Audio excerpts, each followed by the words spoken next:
God has a special relationship with Israel and has all the way back to Abraham.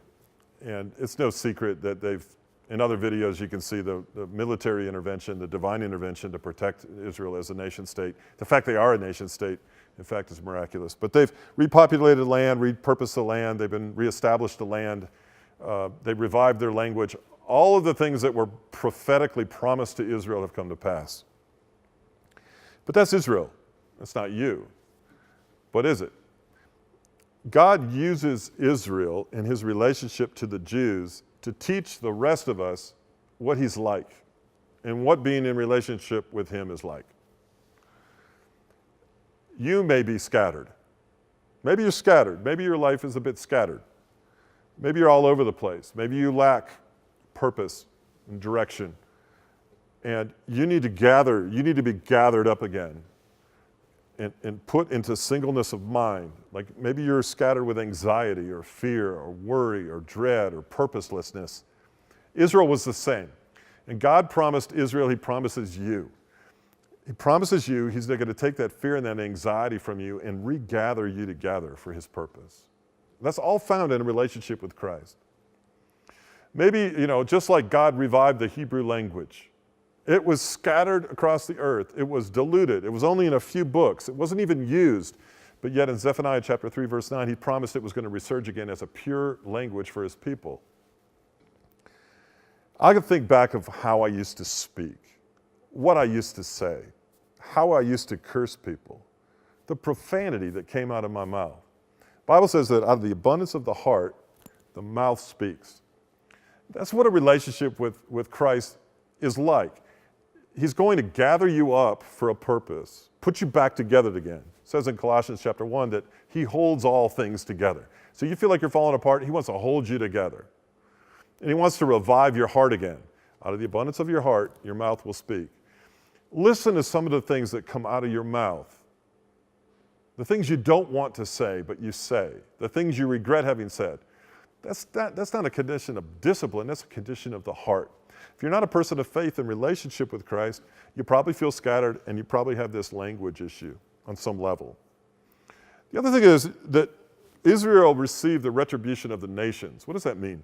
It means they had a hard time sometimes. Look at the Holocaust. Look at the Assyrians, the Babylonians. Look at the Egyptians. We have a long history of disobedience and a long history of tribulation.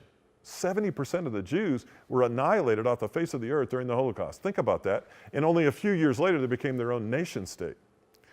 God promises that there is difficulty on this earth. I don't know who thinks heaven on earth is a reality. It's not.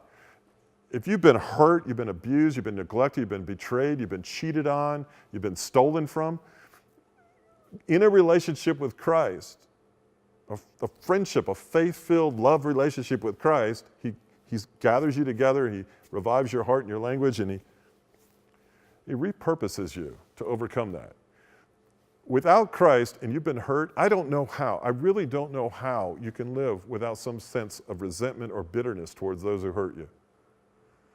To never have been forgiven by Christ is likely to never have the ability to forgive others. And I say that as a Christ who was beaten, was betrayed, was neglected, was abused, was violated, okay? So he knows that. So Israel received the retribution of the nations, they revived their language, they were scattered, they repurposed their land. God can repurpose you. You've got incredible gifts. You've got incredible uniqueness. You have incredible passions. In a relationship with him, he can use those gifts and those passions for his glory, for his purpose. He can empower you and gift you and give you a part of himself molded together with your gifts to change human hearts and human lives. It's amazing. It's called ministry, service. Anyway, just like Israel, you've received a promise. Now, whether you've accepted that promise or not, I do not know. But the promise that he'd never leave you nor forsake you.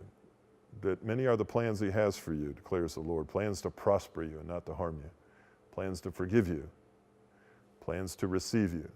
Plans to empower you. Plans to purpose you. Plans to free you. Plans to use you for the betterment of the world.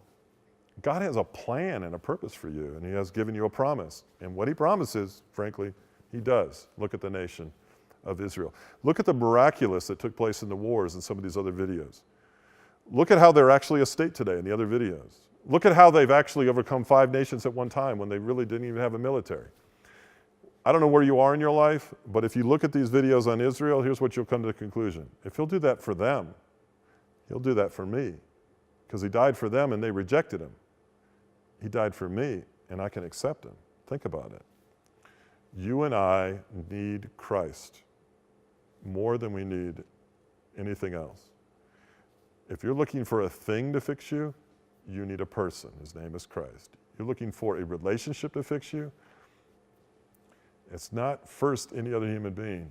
It's first him who came in the form of a man. Think about this.